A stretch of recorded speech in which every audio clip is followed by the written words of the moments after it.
তো এই যে আমি সকালে খাবারের জন্য আর কি হালকা একটু চালের আটা দিয়ে পেঁয়াজ মরিচ দিয়ে এখানে গোলায় রাখছি। তো এটা দিয়ে আমি পাতলা করে একটু চাপড়ার মতো করে বানা দেব। তো সকালবেলা ওর বাবাও চলে আসছে খুব সকালে, তো এসে তো আর সারা রাত জার্নি করে ও সারাদিনকে ঘুমাবে, এই জন্য ভাবলাম যে ঝটপট করে কিছু একটা বানাই দিতেই হবে। তো বললাম যেভাবে একটু বানাই দিই, তো বললো যে দাও। তো রুটি বানাইতে গেলে কিন্তু অনেকটা সময় লাগে, আর এটাতে কিন্তু এত সময় লাগে না, দেখেন খুব তাড়াতাড়ি হয়ে যাবে।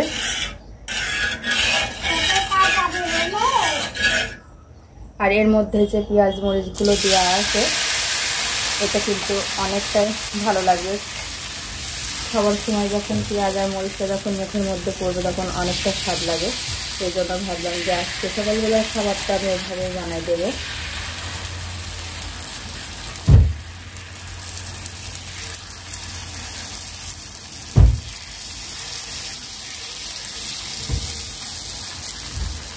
তো যেটা কিন্তু ইচ্ছা করলে আরও পাতলা করা যায়। তো চালের আটাটা খুব মশমশা হয়, অনেক মজা লাগে খেতে।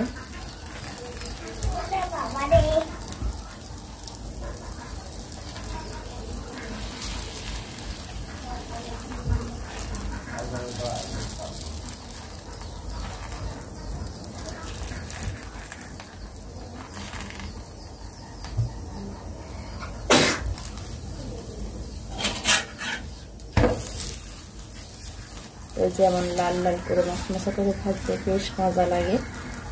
আর চালের আটা বলে কথা, চালের আটার যেমনই হোক না কিন্তু অনেক ভালো লাগে। আরও ভালো লাগে যদি এর সামনে একটু ঝাল বাটা হয় কিংবা ঝাল ভর্তা হয়, আরও বেশি স্বাদ লাগে।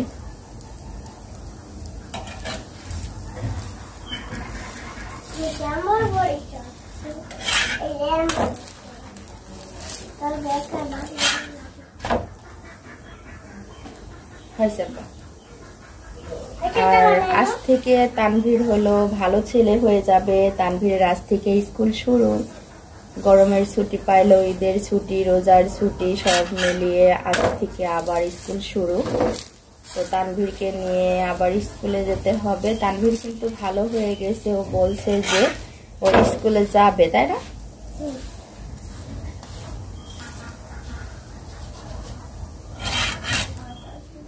তো এই যে তানভীর কিন্তু খাওয়ার জন্য রেডি হয়ে গেছে, ও হলো একটু খাবে আর ও স্কুলে বের হবে।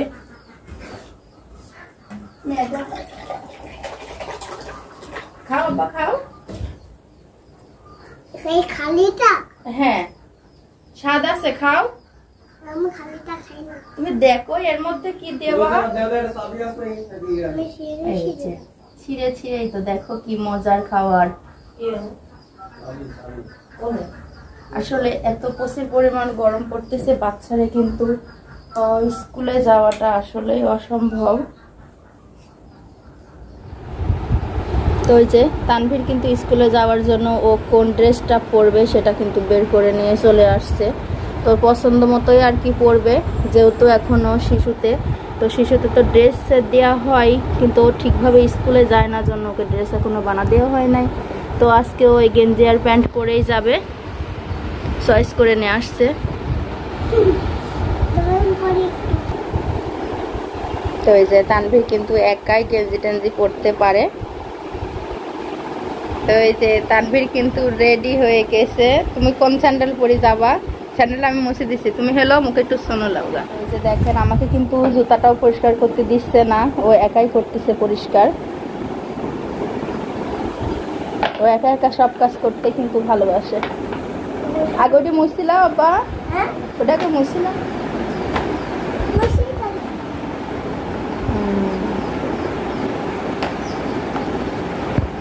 কও সবাই আমার জন্য দোয়া করবেন, কও।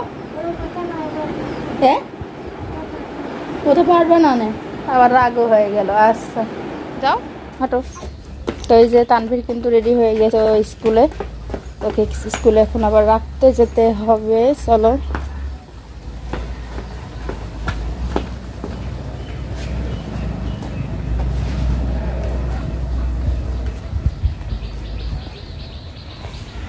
তো এই যে তানভীরের স্কুলে কিন্তু এসে পড়ছি। যাও হাঁটো।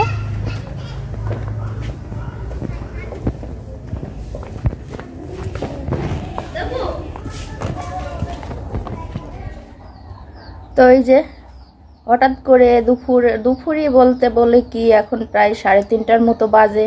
তো তিশা ভাবি ডেকে বলতেছিল যে একটু মাছার উপরে আয়। তো যে এনে গেছি এনে বলছে যে হলো আর মাছ গোশ খেতে মন যাচ্ছে না, শাক খাবো, তুই একটু শাক রান্না করে দে। তো এই যে আমার শাশুড়ির জাংলাই থেকে লাউ শাকের ডগা কেটে ওখান থেকে দুজন লাগে আর কি কাটলাম। তো কাটার পরে বলছে তুই রান্না করে দে। তো শাকটা তো দুজন মিলে কাটছি। তো আবার যেখানে আলু পেঁয়াজ রসুনগুলি আবার আমার এখন কাটতে হবে। আর এই গরমের মধ্যে তিশা ভাবির জন্য আবার সে শাক রান্না করে দিতে হবে।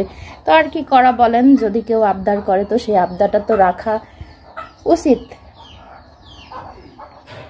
তো এই যে আমার শাকটা কিন্তু রান্না শেষ। তো তিশা ভাবিকে দেওয়ার জন্য আমি অলরেডি নিয়ে দিয়েছি। তো এখন আমি এটা তিশা ভাবিকে দিতে যাব। তো এই যে বড় বড় শুকনা মরিচ দিয়ে উপরে সাজায় দিছি, কেমন লাগবে সেটা আপনারা জানাবেন। প্রচুর গরম। এতক্ষণে ছাবালটা কি একটা বয়ান মারতেছে, কিন্তু চুরি করে না, তারপরে ওইগুলি বলছে নিজের গাছে নিজেই কাঁঠাল চুরি করে খাওয়ার কথা বলছে। দাদাটা খোলো, মামি কি এখানে আছে নিচে নাই? তো যাই উপরে যাই দিয়ে আসবো। তো যে এত রোদ গরমের মধ্যে আবার স্যার বাবা হইলো গাড়ি ধুচ্ছে। তো যেহেতু কখন না জানি ভাড়া, সেই জন্য তো যেটা দিয়ে কামাই রোজগার হয় আর কি, তো সেটা দিয়ে তো পরিষ্কার কি যত্ন তার নেওয়াই লাগে।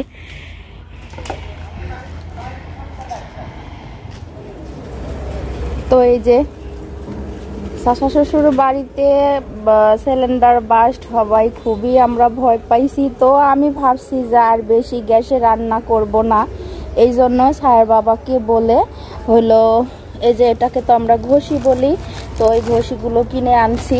তো এটাই এখন আমি ঠিকঠাক করে থুবো আর কি। তো যাই হোক, ছেলে মেয়ে নিয়ে আর কি শান্তিতে থাকতে হইলে একটু নিজেকে কষ্ট দিতে হবে। আর যেহেতু আমার গ্যাসের চুলাটা ঘরের মধ্যেই, তো আর কি তানভীরের দিকে তাকাই আমি ভাবলাম যে আমি আর গ্যাসে ঘরে রান্না করব না, কিছুদিন একটু মাটির চুলাইতে রান্না করবো, এই জন্য ঘষিগুলি কিনে আনলাম। তো এই যে চুলার পিঠে আমি এখন যাতে ঘষিগুলো ধোয়া যায় সেই জায়গাটাই করবো।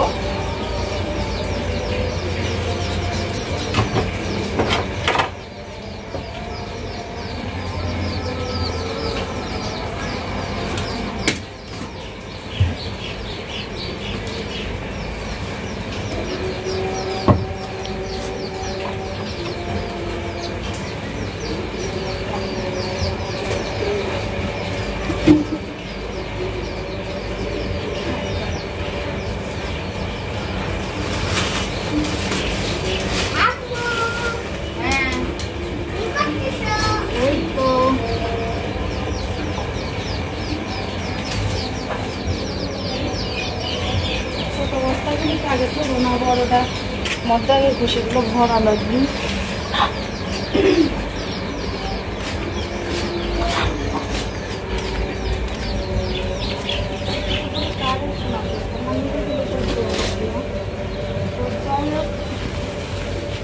আমি কি একা পারবো, তোর আপুক ডাকতে হবে।